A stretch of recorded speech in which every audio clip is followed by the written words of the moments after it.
आज जैसे कि मैं आपसे बात कर रही हूँ कि एक बहुत इंपॉर्टेंट टॉपिक पर आज हम चीज़ों को सीखने जा रहे हैं। इसलिए इस चीज़ को बहुत ध्यान से सुनिएगा। आखिर ऐसी कौन सी बात थी कि प्रभु यीशु मसीह ने अपने जी उठने के बाद किसी और को नहीं पर मरियम मगदलिनी को अपने आप को जाहिर किया। There is something very special in this thing कि प्रभु ने मरियम के ऊपर अपने आप को क्यों जाहिर किया, किसी और के ऊपर क्यों नहीं किया।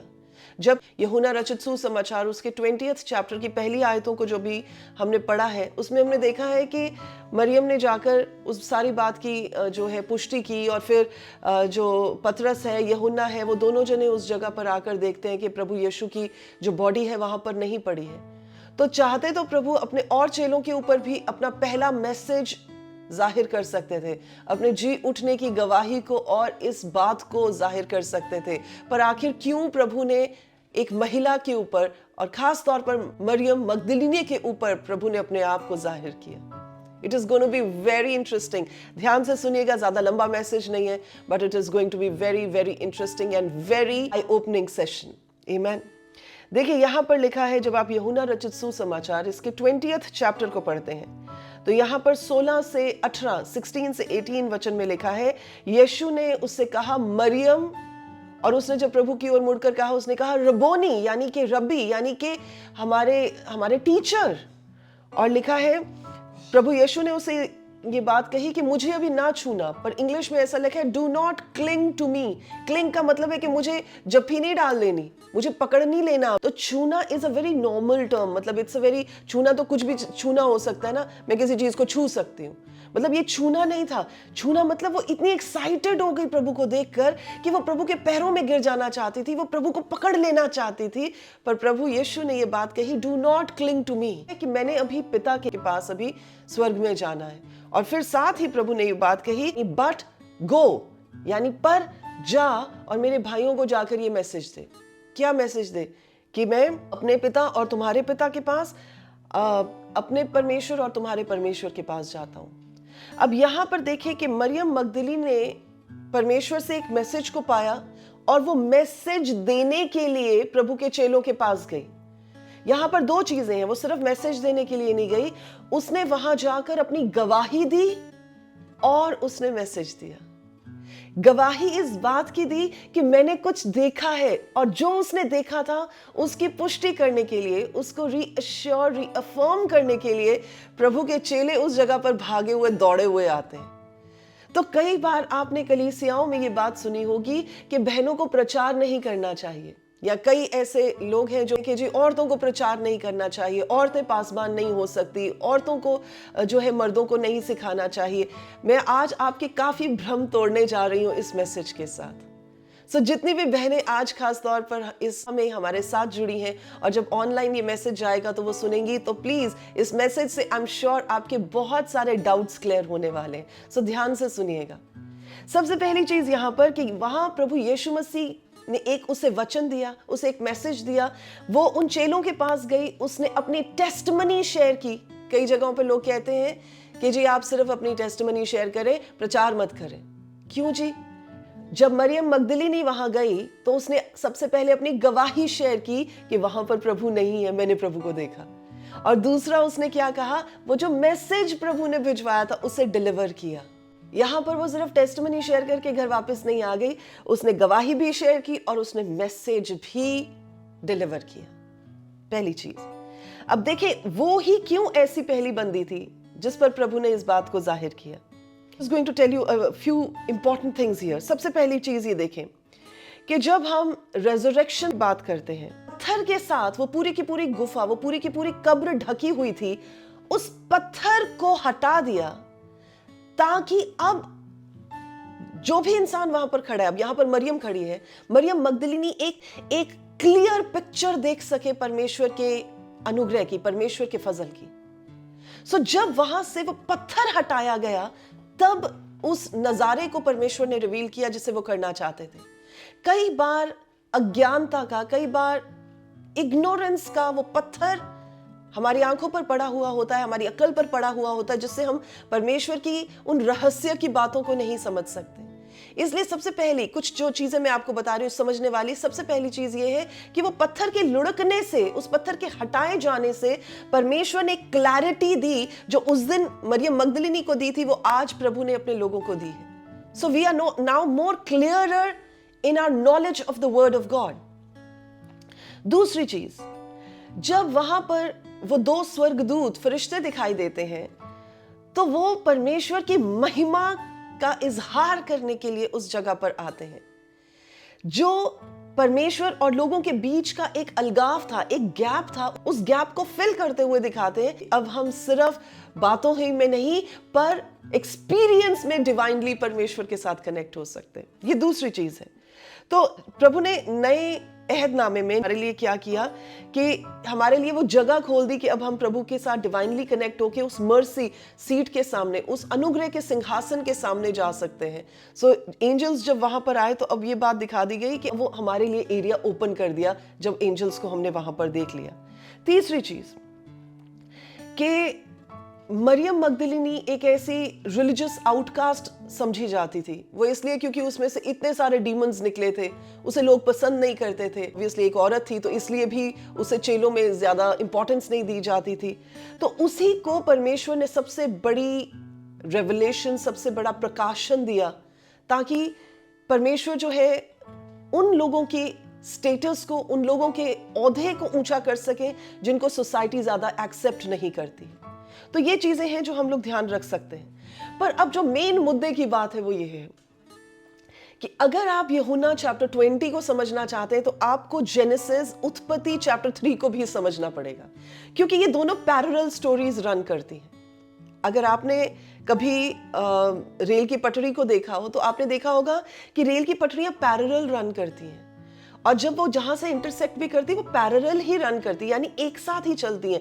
वो ये नहीं करती हैं कि जी चलते चलते बीच में बच जाती हैं, जी नहीं, वो इकट्ठी चलती जाती है। यानी एक पहिया यहाँ है तो दूसरा पहिया यहाँ है, वो इकट्ठी चलती हैं। वैसे ही जब आज हम इस बात को, इस गहरी रहस्य की बात को समझने जा रहे हैं, तो हमें जेनेसिस का चैप्टर 3 यानी उत्पत्ति का चैप्टर 3 और यूहन्ना का चैप्टर 20 जो है इकट्ठा समझने की जरूरत है। अब बहुत सारी सिमिलैरिटीज आपको दिखने जा रही हैं, एंड आई एम श्योर आपने पहले इस चीज पर ध्यान नहीं दिया होगा। चैप्टर नंबर 3 ऑफ जेनेसिस में भी एक गार्डन था, एक वाटिका थी, और यहां पर भी एक गार्डन था। अब इन दोनों गार्डन्स में फर्क क्या है कि जब गार्डन ऑफ ईडन की बात की जाती है, अदन की वाटिका की बात की जाती है, वो एक ऐसी जगह थी जहां पर परमेश्वर अपने लोगों से बहुत क्लोजली मिला करते थे। इट वॉज, मतलब ये इस चीज को रिप्रेजेंट करती है कि प्रभु में और प्रभु के लोगों में, यानी आदम और हवा में, परमेश्वर में होकर एक बहुत ही प्यारा, बहुत ही मधुर, बहुत ही इंटीमेट रिलेशनशिप था। और वहां पर जो रिलेशनशिप टूटा, अब यहां पर प्रभु यीशु मसीह ने इस गार्डन में अपीयर होकर क्या किया, जो रिश्ता वहां पर टूटा था उस रिश्ते को बहाल कर दिया। यूहन्ना 19 के 41 में आप पढ़ सकते हैं, 19 के 41 में, कि ये यूसुफ जो अरमैथिया का था, उसने क्या किया था, अपने गार्डन टूम को प्रभु यीशु मसीह के लिए डोनेट कर दिया था। तो अब यहां पर प्रभु ने एक और मौका दिया एक इंटीमेट रिलेशनशिप में आने का, यानी जिस एक गार्डन में सारी स्टोरी खत्म हुई थी, पाप आया था, अब दूसरे गार्डन में क्या हो रहा है, परमेश्वर उस रिश्ते को रिस्टोर करने जा रहे हैं। ये पहली चीज है। दूसरी चीज, गार्डन ऑफ ईडन में भी एक औरत थी, और अब इस बाग में भी, इस बगीचे में भी एक औरत है। उस बगीचे में औरत ने गलती की, पाप किया, अनआज्ञाकारिता दिखाई, डिसओबीडियंस की वजह से परमेश्वर के साथ रिश्ता तोड़ने के लिए वो इस्तेमाल की गई।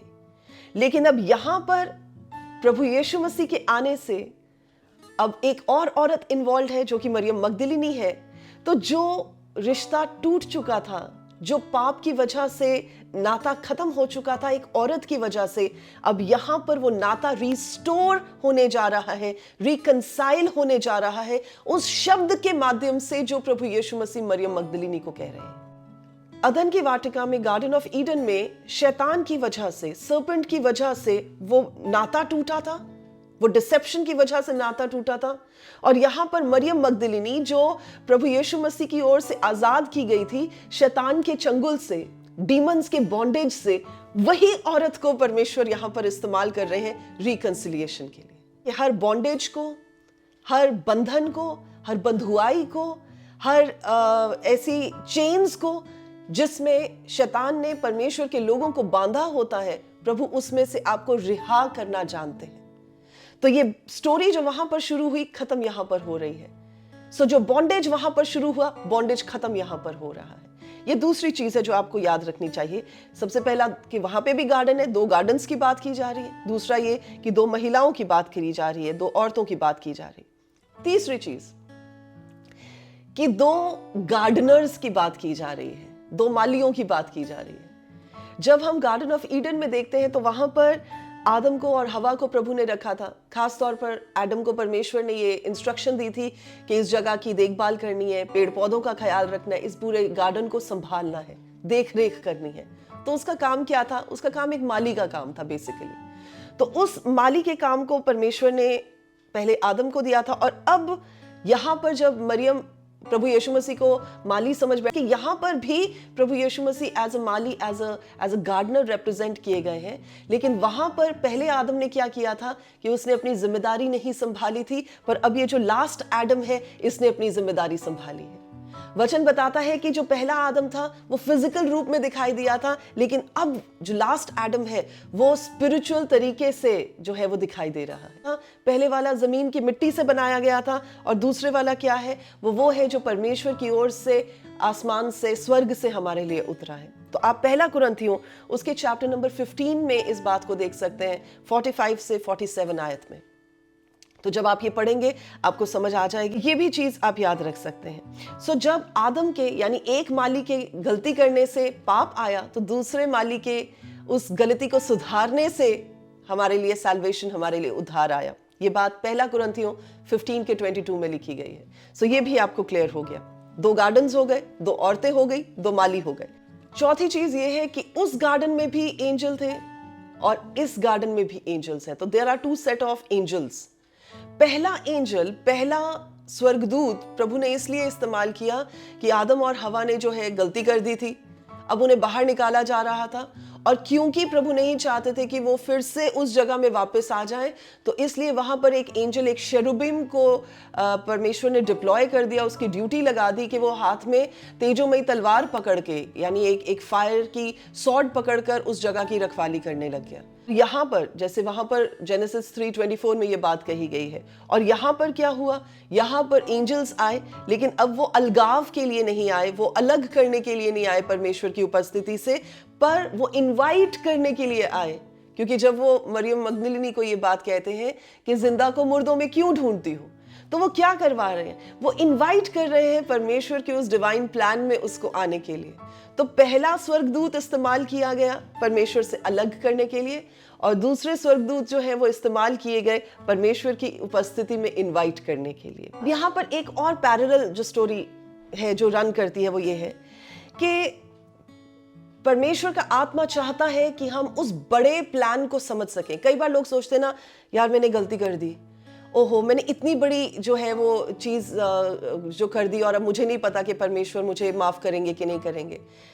कई बार आपने लोगों को कहते हुए सुना होगा कि वो इतने गिल्ट और शेम में चले जाते हैं, वो इतने मातम में चले जाते हैं just because of the fact कि अब वो वापस मुड़ के चीज़ों को ठीक नहीं कर सकते। पर यूहन्ना 20 चैप्टर की ये बात हमें रियलाइज करवाती है कि परमेश्वर रिडेम्पशन के, परमेश्वर उद्धार के, परमेश्वर सेकंड चांस के, परमेश्वर नाते को टूटे हुए को जुड़ने का मौका देने वाले परमेश्वर हैं। और चाहे आपने कोई भी घोर अपराध क्यों ना किया हो, चाहे आपने कोई भी ऐसी जो चीज़ है वो क्यों ना की हो जो परमेश्वर से आपको अलग करती है, पर फिर भी प्रभु आपको दूसरा मौका देते हैं। आमीन। सो परमेश्वर दूसरा मौका देने वाले परमेश्वर है। अगर आपके शरीर में ऐसी तकलीफ है जो ठीक नहीं हो रही है, तो प्रभु आपको एक और मौका देते हैं अपने वचन के साथ, अपनी नजदीकी में आने का एक और मौका देते हैं, अपने वचन को पकड़ने का, उस वचन को, उस प्रार्थना को रिसीव करने का एक और मौका देते हैं, जिससे आप तंदुरुस्ती को पा सकें। अगर आपके घर में, आपके रिलेशनशिप्स में कोई तलखी है, कोई प्रॉब्लम है और ठीक नहीं हुई है चीज़ें, तो परमेश्वर आपको मौका देते हैं कि आप प्रार्थना करें, आप उपवास रखें, आप इंटरसीड करें, आप अपनी फैमिली के लिए उस गैप में खड़े होकर जो है वो दुहाइयाँ दें। तो परमेश्वर आपको मौका देते हैं। और जहाँ जहाँ परमेश्वर ने अपने लोगों को सेकेंड चांस दिया है, मौका दिया है, हम देखते हैं कि परमेश्वर ने सारी स्टोरी ही बदल के रख दी है। सो इसलिए याद रखें कि परमेश्वर सेकेंड चांस देने वाले परमेश्वर है। जो काम उत्पत्ति के चैप्टर 3 से शुरू हुआ वो अब यहां आकर कंप्लीट होने की कगार पर खड़ा है। तीसरे चैप्टर में जेनेसिस में हम देखते हैं कि वहां पर दर्द है, वहां पर परमेश्वर से सेपरेशन है, वहां पर मातम है, वहां पर गुनाह की बॉन्डेज है, स्लेवरी है टू सिन। वहां पर परमेश्वर की प्रेजेंस से जो है हमेशा के लिए जो दूरी बन जाती है। ये सब चीजें हम उस जगह पर देखते हैं। लेकिन इसका कॉन्ट्रास्ट हमें देखने को मिलता है, इसका कंप्लीट ऑपोजिट देखने को मिलता है चैप्टर नंबर 20 यूहन्ना रचित सुसमाचार में। तो यहाँ पर चंगाई भी है, यहाँ पर खुशी भी है, यहाँ पर रेस्टोरेशन भी है, यहाँ पर डिलीवरेंस भी है, यहाँ पर परमेश्वर के साथ समय बिताने का समय भी है और उस टूटे हुए रिश्ते को, उस नाते को जोड़ने का मौका भी है। तो ये कंप्लीट कंट्रास्ट है ये दोनों चैप्टर्स में। जहां से हमने ये बात शुरू की कि आखिर प्रभु ने मरियम मगदलिनी को ही क्यों चुना। प्रभु किसी और को भी चुन सकते थे, परमेश्वर किसी और के जीवन के द्वारा भी इस काम को करवा सकते थे। परमेश्वर ने उसी को इसलिए चुना क्योंकि उस जमाने में औरतों की कोई खास जगह नहीं मानी जाती थी। उस जमाने में औरतों को बहुत नीचे स्तर पर रखा जाता था। और जब हम लोग पूरी गॉस्पेल भी पढ़ते हैं तो वहां पर बार बार प्रभु यीशु मसीह के मेल चेलों की बात की जाती है, लेकिन थोड़ी थोड़ी जगह में कहीं ना कहीं जाकर इस बात को भी कहा जाता था कि उनकी बहुत सारी जो थी वो फीमेल डिसाइपल्स भी थी, चेलियां भी थी, पर उनके ऊपर ज्यादा तवज्जो नहीं दी जाती है। वो बहुत लाइटली उस चीज को छुआ जाता है और उठा लिया जाता है। जब लोग इस बात को कहते हैं कि औरतों को जो है आगे आकर प्रचार नहीं करना चाहिए, वो शायद उस कल्चर बाउंड में होकर इस बात को कहते हैं कि जी क्योंकि औरत ने पाप किया, औरत की वजह से पाप जो है वो संसार में आया, इसलिए औरत का हक नहीं बनता है कि वो प्रचार कर सके। लेकिन परमेश्वर ने एक औरत को जो ऑलरेडी बॉन्डेज में थी, जो सिन में थी, जो गुनाहों में ही नहीं पर डिमोनिक ऑपरेशन में भी थी, उसको आजादी देकर उसी को इस्तेमाल करके ये बात बताई कि परमेश्वर किसी भी इंसान का पक्षपात नहीं करता। He is not a partial God कि जी तुम मेल हो या तुम फीमेल हो इसलिए मैं तुम्हें इस्तेमाल करूंगा और तुम्हें इस्तेमाल नहीं करूंगा। For God, it does not matter. For God, the only thing matters is that you need to be spirit-filled. 1, you need to be available for the Lord. Number 2, number 3, that you need to be obedient to the voice of God. यानी आप पवित्र आत्मा से भरे हुए होने चाहिए, आप परमेश्वर के लिए उपलब्ध होने चाहिए और आप परमेश्वर की आवाज को लेकर आज्ञाकारी होने चाहिए। अब यहां पर ये तीनों चीजें जो है वो मरियम मगदलिनी की लाइफ से दिखाई दे रही हैं। स्पिरिट फिल्ड इसलिए क्योंकि वो परमेश्वर के साथ आत्मा में जुड़ी हुई थी, वो परमेश्वर के लिए अवेलेबल थी। जब वहां पर और कोई नहीं पहुंचे, जब और कोई उस जगह पर अर्ली मॉर्निंग नहीं पहुंचना चाहते थे, उन औरतों के साथ मरियम मगदलिनी उस जगह पर पहुंची। वो अवेलेबल थी उस घड़ी, उस मौके पर भी जहां पर कोई और अवेलेबल नहीं था। तो परमेश्वर ने उस औरत को इस्तेमाल किया। वो ओबीडिएंट थी, वो डरी नहीं उस जगह पर आने के लिए, डरी नहीं उस मैसेज को पकड़ के ले जाने के लिए, जबकि बाकी सब लोग डरे हुए थे। और डर इस बात का था क्योंकि यहूदी लोग उनके पीछे पड़े हुए थे, तो वो अपनी जान की हिफाजत करने के लिए डर के छुप रहे थे। पर यहां पर एक औरत को परमेश्वर ने इस्तेमाल किया और उसने बाखूबी उस रिस्पॉन्सिबिलिटी को निभाया जो प्रभु ने उसे दी है। तो देखिए, इट डज नॉट मैटर। तभी वचन में लिखा है कि जितनों ने प्रभु यीशु मसीह के नाम का बपतिस्मा लिया उन्होंने उसे पहन लिया। अब क्या होता है, अब जब आपने प्रभु को पहन लिया है, आप आत्मा से भर गए हैं, तो वचन ये बताता है कि अब आप ना यहूदी रहे ना यूनानी, ना दास रहे ना स्वतंत्र, ना पुरुष रहे ना औरत, यानी कि अब आपका जो दर्जा है वो परमेश्वर के सामने इक्वल है। और जैसे मैं बात कर रही थी कि उस जमाने में औरतों को खास मुकाम नहीं दिया जाता था। जब आप परमेश्वर के वचन को ही पढ़ते हैं तो पुराना नियम में जीनियोलॉजीज की जब बात की जाती थी, जब पुरखाओं की बात की जाती थी, तो औरतों का जिक्र नहीं किया जाता था। फलाने फलाने की मम्मी के नाम को ज्यादा जो है वो अहमियत नहीं दी जाती थी, चाहे वो दाऊद हो, चाहे वो शिमौन हो, चाहे वो गिदौन हो, उनकी मम्मियों के नाम को इतनी अहमियत नहीं दी जाती थी, चाहे वो जैसी हो, तो इनके नामों को अहमियत नहीं दी जाती थी। लेकिन जैसे ही न्यू टेस्टामेंट शुरू होता है, जैसे ही नया अहदनामा, नया नियम शुरू होता है, आप उसकी शुरुआत में ही देखें कि जब जीनियोलॉजी की बात की जा रही, वहां औरतों का भी नाम आ रहा है। राहाब तक का नाम आया, मरियम तक का नाम आया। क्यों आया इन औरतों का नाम? क्योंकि प्रभु यीशु मसीह ये बात बताना चाहते थे कि प्रभु यीशु मसीह जब हमारी जिंदगी में आ जाते हैं तो फिर वो आदमी और मर्द की जो डिमार्केशन है उसे खत्म कर देते हैं। और हम सब परमेश्वर के गवाह होने के लिए ठहराए गए हैं। हम सब पवित्र आत्मा से भरने के लिए बुलाए गए हैं। हम सब परमेश्वर की ओर से इस्तेमाल होने के लिए बुलाए गए हैं। सो अब कोई डिमार्केशन नहीं रहेगी कि जी आप औरत हैं, आप मर्द हैं, आप नहीं कर सकते, आप कर सकते हैं। There is no demarcation now. क्योंकि जिस सेक्ट मतलब जिस जेंडर को प्रभु ने ही चुन लिया अपना मैसेज देने के लिए, आप उसे कैसे मना कर सकते हैं कि आप वचन का प्रचार ना करें? अगर प्रभु यीशु मसीह इस बात को कहते कि नहीं जी, औरत को प्रचार नहीं करना चाहिए, तो वो अपना मैसेज एक औरत के द्वारा ना दिलाते। अगर प्रभु यीशु मसीह औरत के स्टेटस को ऊंचा ना करना चाहते, उसे एक अच्छे उस लेवल पर ना लाना चाहते जहां पर उसे एज इक्वल देखा जाए, तो प्रभु यीशु मसीह एक कुंवारी के गर्भ से जन्म ना लेते। देखिए, जब प्रभु यीशु मसीह के पैदा होने का वचन दिया गया तो वो एक महिला को दिया गया। अब आप बोलेंगे ये तो बड़ी नेचुरल सी बात है पास्टर नीतू कि एक औरत ही तो बच्चे को जन्म दे सकती है। बिल्कुल दे सकती है। अब ध्यान से सुनिएगा, एक औरत बच्चे को जन्म दे सकती है, यानी जन्म देने का काम, यानी डिलीवर करने का काम एक औरत का होता है। जब स्वर्गदूत उस जगह पर आया, जब गब्राइल उस जगह पर आकर उस फरिश्ते ने मरियम को यह पैगाम दिया कि जी आप ऐसा ऐसा है कि प्रभु की नजर में बहुत अनुग्रह से भरी हुई हैं, तो सब औरतों में धन्य है, तो वो क्या कर रहा था? वो मैसेज को शेयर कर रहा था और उसने उस वचन को उसको दिया कि पवित्र आत्मा तुझ पर ओवरशैडो करेगा और तू एक बेटे को जनेगी। वो वचन, उसने वो वचन रिसीव किया। और वचन क्या है? प्रभु यीशु मसीह है। जब आप चैप्टर नंबर 1 पढ़ते हैं यूहन्ना रचित सुसमाचार का, तो उसमें बताते हैं कि आदि में वचन था, तो वचन ही, और फिर आगे पढ़ते वचन देहधारी हुआ, यानी वचन ने एक इंसान का रूप ले लिया। तो प्रभु यीशु मसीह क्या है? वचन है। तो गब्राइल फरिश्ते ने वचन रिलीज किया, उसने वचन रिसीव किया, उसने वचन को अपनी कोख में पलने का मौका दिया और समय आने पर उसने वचन को डिलीवर कर दिया। आप समझ रहे इस बात को? अब अगर वो बच्चे को, उस वचन को अपने गर्भ में ही रखती, तो क्या हमारे पास उद्धार का इतना बड़ा पैगाम पहुंचता? साल्वेशन की इतनी बड़ी जो है न्यूज़ पहुंचती? नहीं पहुंच सकती थी। It was a woman that was used by the Lord. So let us understand कि हम इन प्रोटोटाइप्स में से, इन धकियानूसी ख्यालों में से बाहर आए कि औरत को प्रचार नहीं करना चाहिए, औरत को सुसमाचार नहीं फैलाना चाहिए, औरत को सिर्फ गवाही देकर। यहां पर अगर सिर्फ गवाही होती तो प्रभु यीशु मसीह सिर्फ ये बात कहते, जा मरियम, जाकर सिर्फ गवाही दे दे कि तूने मुझे देखा है। जी नहीं, she was given a message to deliver. She was the first messenger. आज मुझे लगता है हमारी बहनें जो सुन रही हैं बड़ी खुश हो रही होंगी कि हाँ जी पास्टर नीतू, हमें जवाब मिल रहा है अपने डाउट्स का।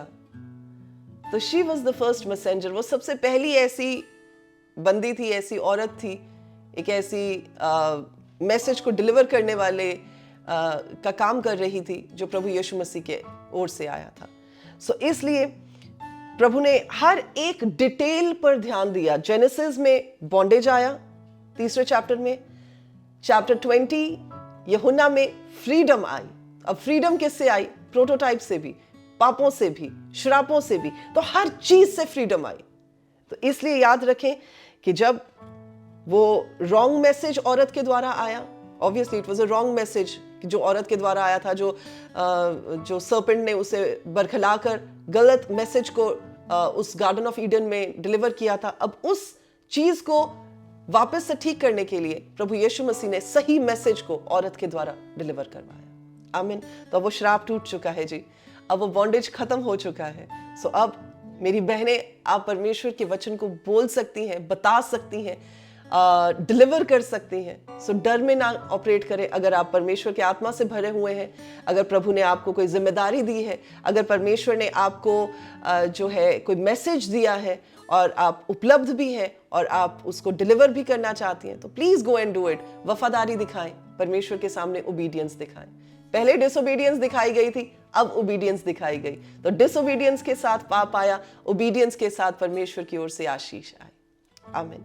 सो मैं इस वचन के साथ आप सबों को इनकरेज करना चाहती हूं कि आप भी इन बातों को जानें, इन बातों को समझें कि प्रभु सेकंड चांस देने वाले परमेश्वर हैं। वो किसी की गलती को इतना बड़ा नहीं कर देते कि वो गलती इंसान सुधार ही ना सके। प्रभु मौका देते हैं ताकि आप अपनी गलती में से उभर कर बाहर आ सकें, माफी मांग कर बाहर आ सकें और परमेश्वर के साथ टूटे हुए रिश्ते को एक बार फिर से बहाल कर सकें।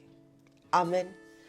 प्रभु का धन्यवाद देते हैं, परमेश्वर को सारी महिमा देते हैं। और आइए इस समय हम प्रार्थना करेंगे और परमेश्वर का धन्यवाद देंगे आज के इस वचन के लिए और आज के इस मैसेज के लिए। और अगर आज प्रभु ने आपसे बात की है तो मैं चाहूंगी कि आप इस समय मेरे साथ प्रार्थना में शामिल हो जाएं। कुदूस कुदूस कुदूस, ओ खादोश खादोश कादोश, O holy lord, we thank you father. प्रभु जी, हम आपका धन्यवाद देते हैं।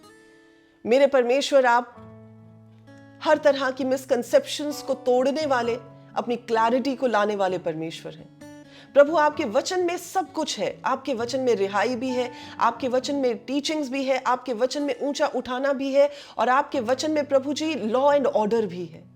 आपके वचन में मेरे परमेश्वर वो सब कुछ है जिसकी हमें जरूरत है। और पवित्र आत्मा प्रभु, आपकी रहनुमाई में हम एक एक स्टेप करके बढ़ते चले जाते हैं, क्योंकि आपके बारे में ये कहा गया है कि जो बातें प्रभु यीशु मसीह ने अपने चेलों से कही थी, प्रभु आपका वचन कहता है कि पवित्र आत्मा उन बातों को हमें याद दिलाएगा। प्रभु, हम आपका धन्यवाद देते हैं कि आपने एक बार फिर से हमें याद दिलाया कि जो नाता टूट चुका था उसे आपने रिकंसाइल किया। प्रभु, हम आपका धन्यवाद देते हैं कि आपने हमें एक बार फिर से याद दिलाया कि कोई भी पाप इतना बड़ा नहीं है कि प्रभु से हमें हमेशा के लिए दूर रख सके। पर प्रभु, आपने पापों को उठा लिया, आपने हमारी निर्बलताओं को उठा लिया, प्रभु हमारी वीकनेसेस को सह लिया, ताकि प्रभु आप हमें अपने साथ, अपने रिश्ते में एक बार फिर से रिकंसाइल कर सकें।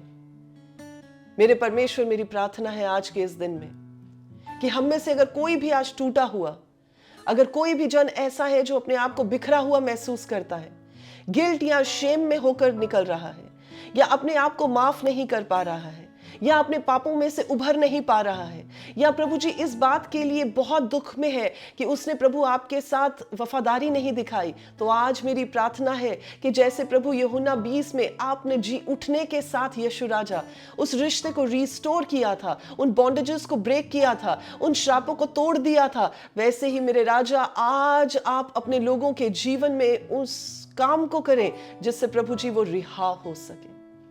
Let they be released from their bondage of sin, bondage of curses, bondage of failure, bondage of guilt and shame, bondage of sickness, bondage of lawlessness. प्रभु जी आज उस बॉन्डेज में से आप अपने लोगों को रिहा करें। मेरी प्रार्थना है मेरे अब्बा कि आज आपके इस वचन के साथ मेरे प्रभु जी आपके लोगों के जीवन में एक ऐसा गहरा काम हो प्रभु, यानी हमारी फॉन्डनेस आपके लिए इतनी बढ़ जाए, हमारे हाथों को, हमारे कामों को, हमारी सोच को, हमारी बातों को तैयार करें। धन्यवाद देते हैं। Thank you Lord. सारी बातों में आप ही के नाम को ऊंचा करते हुए प्रभु यीशु के नाम से इस प्रार्थना को मांगते हैं। आमीन, आमीन। जैसे वचन में लिखा है कि रोमन्स की किताब उसके चैप्टर नंबर 8 और वर्स नंबर 1 में कि अब जो मसीह यीशु में है उन पर दंड की आज्ञा नहीं है, उन पर सजा की आज्ञा नहीं है। क्यों? क्योंकि वचन बताता है कि अब वो शरीर के हिसाब से नहीं चलते, वो आत्मा के हिसाब से चलते हैं। सो मेरी प्रार्थना है आज के इस दिन में कि आप भी परमेश्वर के आत्मा के द्वारा चलाए चले, आप खुदावन के उस पाक रूह के चलाए चले और आपकी शरीर की बातें, आपकी वर्ल्ड के प्लेजर्स जाते रहे प्रभु यीशु के नाम में, कि अपने जीवन में भी परमेश्वर के साथ का नाता एक बार फिर से रेजरेक्ट हो जाए, एक बार फिर से नया हो जाए प्रभु यीशु के नाम में। आमीन।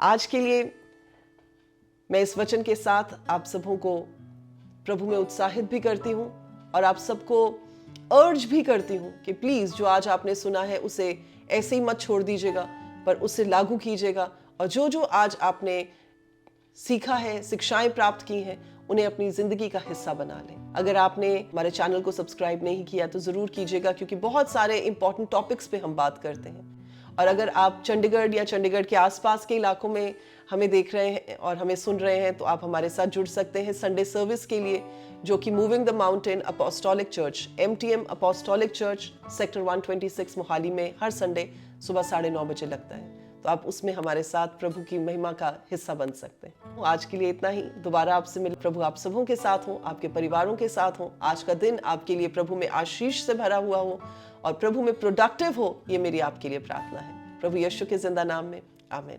God bless you all.